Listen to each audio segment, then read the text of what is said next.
దేవుని గురించి చెబుతున్న వారి భక్తి నిజంగా వారు చెబుతున్న మాటను బట్టి లేదు ఈరోజు. అవును అవునని చెబుతూ కాదు కాదన్న బ్రతుకులివి. దేవుడు ఉన్నాడని చెబుతూ దేవుడు లేనట్టుగా బ్రతుకుతున్న బ్రతుకులివి. దేవుడు లేనివాడు ఎలాగ పాపంలో జీవిస్తాడో, దేవుడు ఉన్నాడని చెప్పుకుంటున్న వాడు కూడా అదే పాపంలో జీవిస్తున్న కాలం ఇది. దేవుడు ఉన్నాడు అన్నవాడే భయము భక్తి లేక బ్రతికితే ఇక దేవుణ్ణి నమ్మనివాడు, దేవుని దగ్గరికి ఇంకా రానివాడు, దేవుణ్ణి విశ్వసించనివాడు నిన్ను చూసి ఏమి నేర్చుకోవాలి? ఈ సమాజాన్ని చూసి ఏమి నేర్చుకోవాలి?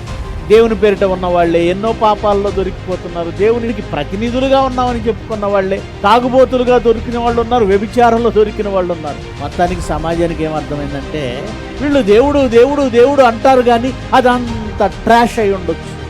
ఎందుకంటే దేవుడు నిజంగా ఉండుంటే ఆ దేవుని ప్రతినిధులుగా ఆయన గురించి చెప్పేవాళ్ళే ఇన్ని పాపాలు చేస్తుంటే ఆయన ఎందుకు సైలెంట్ అయిపోయాడు?